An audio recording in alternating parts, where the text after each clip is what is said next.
اللہ اللہ اللہ اللہ۔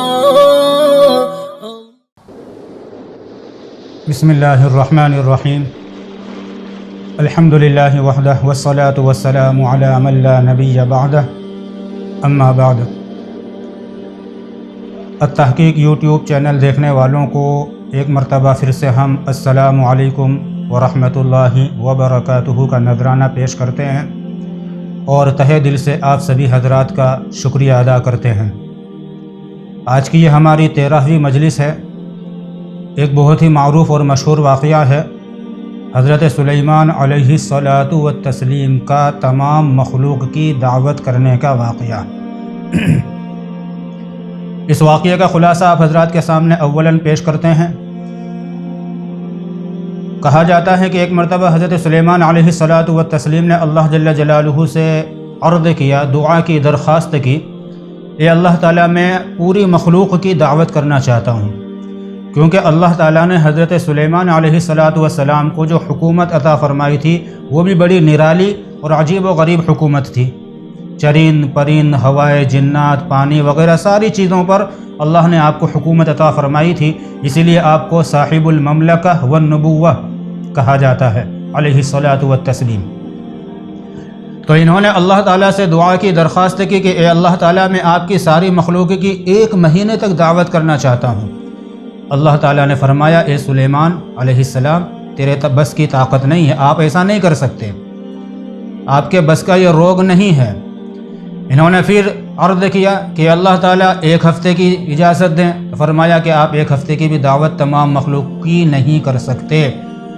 بالآخر 1 وقت کی اجازت ملی تو حضرت سلیمان علیہ الصلاۃ والسلام نے تمام مخلوقوں کے لیے ایک وقت کی دعوت کا انتظام کرنا شروع کروا دیا۔ چنانچہ جناتوں کو حکم دیا کہ ایک بہت بڑے چٹیل میدان کے اندر ایک بہت ہی عالی شان محل تیار کیا جاوے۔ چنانچہ جناتوں کی مدد سے قریب 18 سے 20 مہینوں کے اندر ایک بہت ہی عالی شان محل تیار ہوا اور کئی ہزار دیگیں کھانے کی تیار کی گئیں۔ مختلف قسم کے مشروبات تالاب کی شکل کے اندر جمع کیے گئے۔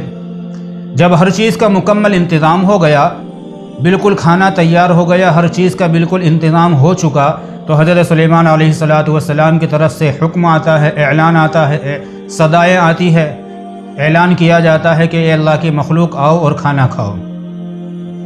اتنے میں سمندر سے ایک مچھلی نمودار ہوتی ہے اور وہ عرض کرتی ہے، اے سلیمان علیہ الصلاۃ والسلام، ہمیں پتہ چلا ہے کہ آج آپ نے ہماری کھانے کی دعوت کی ہے، ذرا سنیے، اگر آپ دوسری مخلوقوں کو پہلے کھانا کھلاؤ گے تو میری زندگی مشکل ہو جاوے گی، کیونکہ میں پانی کے بغیر زیادہ دیر نہیں رہ سکتی، اس لیے اگر ممکن ہو، سہولت ہو تو آپ پہلے مجھے کھانا کھلا دیں تاکہ میں اپنے گھر کھا کر چلی جاؤں، بعد میں دوسری مخلوق کو کھلا دینا۔ سلیمان علیہ الصلاۃ والسلام نے فرمایا کہ بات تو معقول اور مناسب ہے، ٹھیک ہے، پہلے تو ہی کھانا کھا لے۔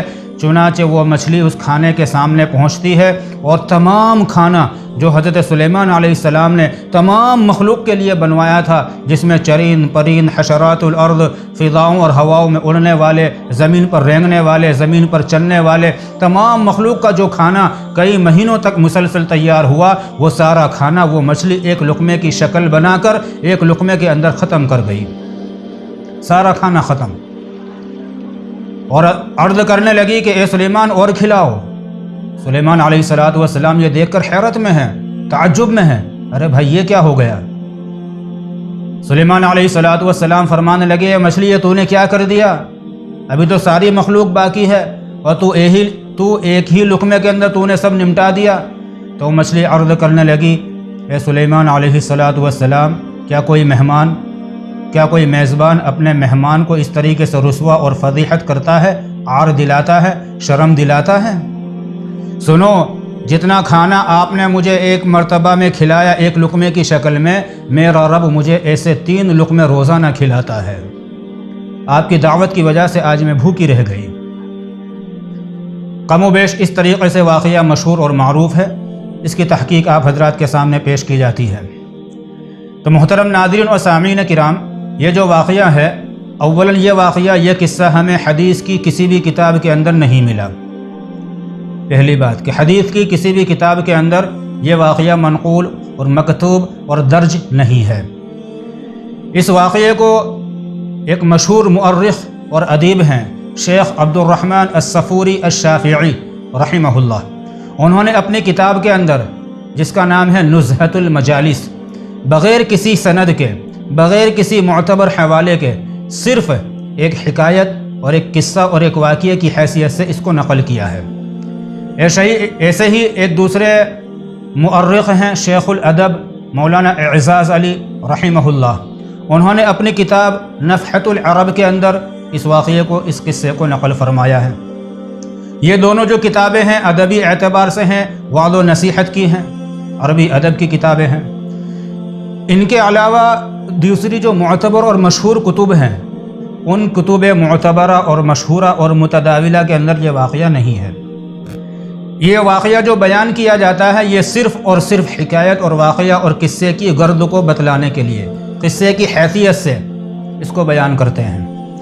اور فن حدیث کا ایک ضابطہ ہے کہ ہر وہ واقعہ، ہر وہ قصہ کہ جو کسی نص شرعی یا نص قطعی کے ساتھ ٹکراؤ نہ کرتا ہو، یعنی اس واقعے کے اندر کوئی حکم ایسا بیان نہیں کیا گیا جو کسی نص قطعی یا نص شرعی کے ساتھ متصادم ہے، ٹکراتا ہے، ایسا کوئی حکم اس میں بیان نہیں کیا گیا ہو، تو محدثین رحمہم اللہ اس واقعے کو قبول کر لیتے ہیں اور کچھ نرم پہلو اختیار کرتے ہیں۔ اس کے سند کے اندر اتنی زیادہ چھان بین اور تحقیقات نہیں کرتے، کیونکہ بھئی یہ صرف ایک واقعہ ہے، ایک حکایت ہے، اور اس میں جو بیان کیا جا رہا ہے وہ کوئی نصوص شرعیہ یا احکام شرعیہ میں سے کسی حکم کے خلاف بھی نہیں جا رہا ہے۔ تو ٹھیک اسی طریقے سے حضرت سلیمان علیہ السلام کی دعوت والے واقعے میں کوئی ایسا حکم بظاہر کسی حکم شرعیہ کے خلاف نظر نہیں آ رہا ہے، کسی حکم کے ساتھ ٹکراؤ نہیں ہے، کسی نص کے ساتھ متصادمت نہیں ہو رہی ہے، لہذا محققین رحمہم اللہ یہ فرماتے ہیں کہ اگر اس واقعے کو بیان کرنا چاہیں تو بیان کر سکتے ہیں، اس کی گنجائش اور اجازت ہے۔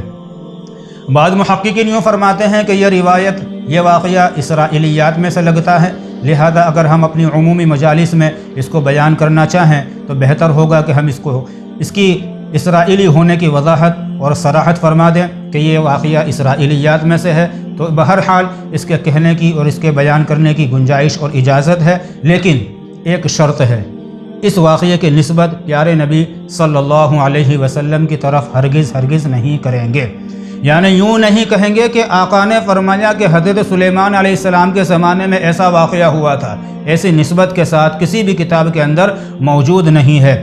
تو بغیر نسبت الی النبی صلی اللہ علیہ وسلم کیے بغیر صرف ایک حکایت اور قصے کی حیثیت سے اگر کوئی بیان کرنا چاہے تو بیان کرنے کی گنجائش ہے، نبی علیہ السلام کی طرف نسبت کرنے کی اس کی اجازت نہیں ہے۔ ایسی ہی تحقیق غیر معتبر روایات کا فنی جائزہ ایک کتاب ہے، اس کے اندر بھی اسی طریقے سے لکھا گیا ہے، اور ہم عصر محققین میں سے ایک محقق ہیں مفتی عدنان وقار